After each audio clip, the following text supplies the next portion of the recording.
बिस्मिल्लाहिर्रहमानिर्रहीम। आज की जो हमारी केस स्टडी है वो है शेयरनेट। बेसिकली जो शेयरनेट है वो नॉलेज मैनेजमेंट सिस्टम के ऊपर बेस करती है। नॉलेज मैनेजमेंट सिस्टम होता क्या है? बेसिकली करते ये है, हमारे पास कुछ इन्फॉर्मेशन होती है जो हम शेयर कर रहे होते हैं। तो कुछ नॉलेज एक्सपर्ट्स होते हैं जो हमें उस नॉलेज को दे रहे होते हैं। कोई भी क्यूरी होती है वो हम उसकी बेसिस पे रिजॉल्व कर रहे होते हैं। लेट सपोज आपके पास एक कंप्लेन सेंटर पे आप बैठे हुए हैं और आपके पास कंप्लेन आती है। लाजमी नहीं है कि आपके पास तमाम तरह की नॉलेज आपके पास हो। तो आपके पास इंफॉर्मेशन कहाँ से आ रही होगी? स्पेशली टेक्निकल टाइप की इंफॉर्मेशन। तो डिफरेंट आपके पास डिपार्टमेंट्स होंगे, डिफरेंट लोग होंगे, उन्होंने अपनी अपनी नॉलेज शेयर की हुई होगी। आप सिर्फ क्या करेंगे, आप उससे डेटा लेंगे, सर्च करेंगे और उससे रेलिवेंट इन्फॉर्मेशन आप उसको प्रोवाइड कर देंगे। तो ये क्या है, हमारे पास नॉलेज मैनेजमेंट सिस्टम होता है। तो शेयरनेट बेसिकली इसी तरह से काम कर रहा था। इसमें जो बेसिक प्रॉब्लम था वो उनके पास कुछ कॉमन प्रॉब्लम्स आ रहे थे जिसके अंदर इनके इंसेंटिव से रिलेटेड भी कुछ इश्यूज आ रहे थे। फिर उन्होंने वैल्यू मैक्सिमाइजेशन उसके ऊपर काम करना था। बेसिकली इनका जो मैकेनिज्म था दैट वाज बूटस्ट्रैप्ड।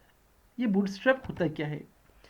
बूटस्ट्रैप इसको कहते हैं कि कोई भी ऐसी चीज़, कोई भी ऐसा ऑपरेशन जिसके अंदर आप मिनिमम कॉस्ट लगा के मैक्सिमम रिटर्न जनरेट कर रहे हो। तो आपका अपने अपने पास से कुछ नहीं जा रहा होता, या आपकी छोटी सी इन्वेस्टमेंट से आप लार्जर गेन्स हासिल कर रहे हो। तो यहाँ भी कुछ ऐसा ही था। शेयरनेट बेसिकली करता क्या था, नॉलेज मैनेजमेंट सिस्टम था। इसके अंदर कुछ कंट्रीब्यूटर्स थे, कंट्रीब्यूटर्स कंट्रीब्यूट करेंगे, अपनी नॉलेज प्रोवाइड कर रहे होंगे और कुछ लोग उससे फैसिलिटेट हो रहे होंगे, नॉलेज हासिल कर रहे होंगे। इससे होगा क्या? इससे होगा ये कि जो नॉलेज सीकर होंगे वो पेमेंट कर रहे होंगे और उससे ये लोग आगे जो है इंसेंटिव दे रहे होंगे जिन्होंने नॉलेज प्रोवाइड की है, और बाकी अपनी जेब में आ रहा होगा। आसान सी एग्जाम्पल, अगर आप इसको छोटे से लेवल पे अगर हम समझना चाहें तो आप फ़र्ज़ कर लें कि आपके पास एक एक ब्लॉग है जहाँ पे लोग अपने अपनी प्रॉब्लम डालते हैं, और वहाँ पे कुछ लोग हैं जो क्या कर रहे होते हैं, उनको सोल्यूशन प्रोवाइड कर रहे होते हैं। आप उसको मैनेज कर रहे हैं। जो लोग प्रॉब्लम सीकर हैं, जिन पास उनको सोल्यूशन चाहिए, वो पे कर रहे हैं, और आपके पास जो लोग आपको नॉलेज प्रोवाइड कर रहे हैं, आप आगे उनको इंसेंटिव दे रहे हैं। तो इसी तरह से ये एक लार्जर स्केल पे था, नॉलेज मैनेजमेंट सिस्टम था। तो ये करते क्या थे? तो ये इस तरह से काम कर रहे थे। तो urgent request where the problem that participant broadcast to the network. तो जो सबसे बड़ा प्रॉब्लम था वो था अर्जेंट रिक्वेस्ट। अचानक से क्या हो गया भाई, हमारे पास कोई भी मसला आ गया, कुछ भी है, तो उन्होंने कहा भाई हमें ये प्रॉब्लम का सोल्यूशन चाहिए। अब हमें लाजमी है कि उस वक्त एक बंदा अवेलेबल होना चाहिए जो उसको फौरी तौर पे रिजॉल्व करे। ठीक है, अगर हो गया तो अच्छी बात है, नहीं हुआ तो फिर हम प्रॉब्लम में आ जाएंगी। और इसी की बेसिस पे इन्होंने ऑलमोस्ट 27 कॉन्ट्रैक्ट्स विन किए थे, या इनको मिल गए थे। तो क्योंकि नॉलेज मैनेजमेंट सिस्टम इनके पास बहुत ही इफेक्टिव था। बट इसके साथ ही साथ इनके पास बेनिफिट के साथ कुछ क्या कहना चाहिए, चैलेंजेस भी सामना भी था।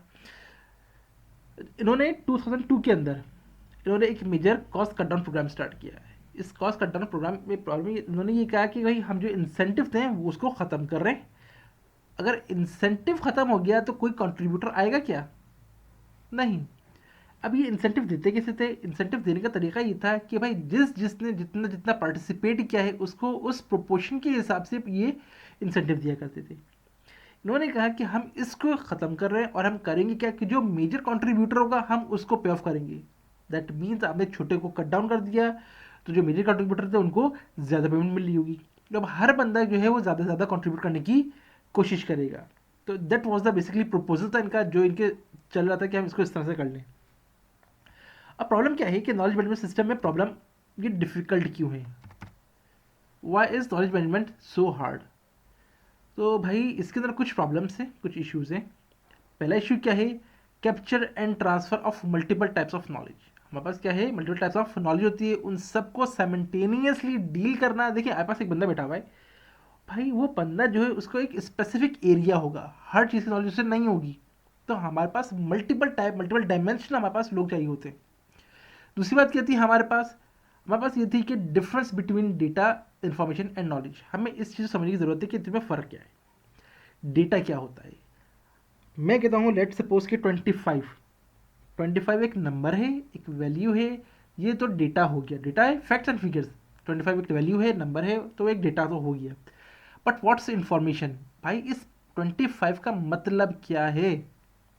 अब अगर मैं कहता हूँ 25 रन्स तो हमें समझ में आता है, अच्छा इसका ये मतलब है। मैं कहता हूँ 25 बुक्स, 25 केजी। तो अब जैसे जैसे इसकी इंफॉर्मेशन मैंने फर्दर दिए, अब ये क्या हो गया, अब ये डेटा अंडरस्टैंडेबल फॉर्म में आ गया है।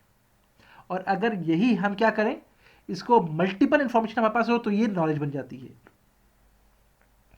तीसरी प्रॉब्लम क्या थी हमारे पास सिर्फ फ्री राइडर्स, मतलब जो फ्री यूजर्स होते हैं हमारे पास, वो भी थे इसमें।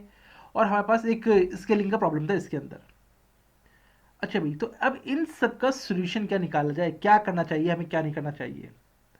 तो बेसिकली इन्होंने जो काम किया था, उन्होंने कहा भाई ठीक है, हमें करना क्या है, हमें कुछ चीज़ों को एलिमिनेट करना है। हमें डेटा नहीं चाहिए, हमें इंफॉर्मेशन नहीं चाहिए, हमें नॉलेज पे काम करना है।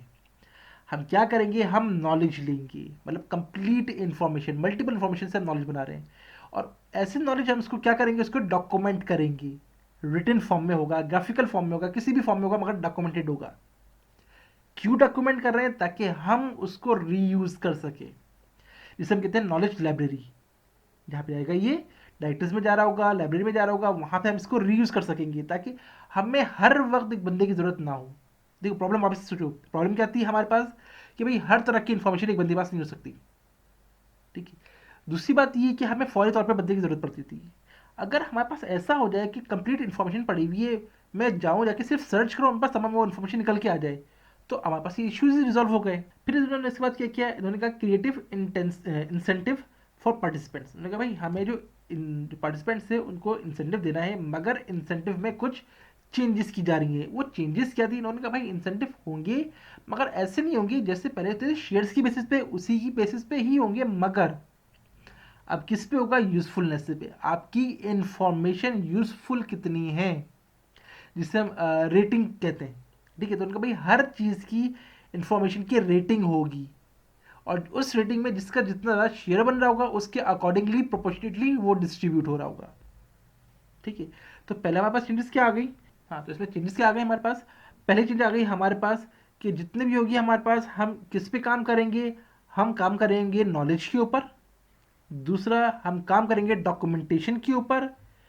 तीसरा, फिर हम क्या कर रहे होंगे, हम कर ये रहे होंगे जो इंसेंटिव प्रोग्राम था वो करेंगे हम रेटिंग की बेसिस पे। उसके बाद फिर हमने क्या किया, हाँ उसके बाद फिर हमने क्या किया, उसके बाद हमने कहा कि भाई हमारे पास जो भी होगा, हमें इसको फर्दर कमर्शलाइज करना है। उसके लिए कॉन्फ्रेंसेज होंगी, जो कि हमारे पास जो ज़्यादा एक्सपीरियंस लोग होंगे वो इसको कर रहे होंगे। इसी तरह से इस पूरे सिस्टम को हमारे पास चलाने के लिए, मैनेज करने के लिए मैनेजर होंगे, जो बेसिकली डिसीजन मेकर होंगे, जो इस प्रोडक्ट डिवीजन के लिए रिस्पॉन्सिबल होंगे, मगर साथ साथ अकाउंटेबल होंगे तमाम चीज़ों के लिए।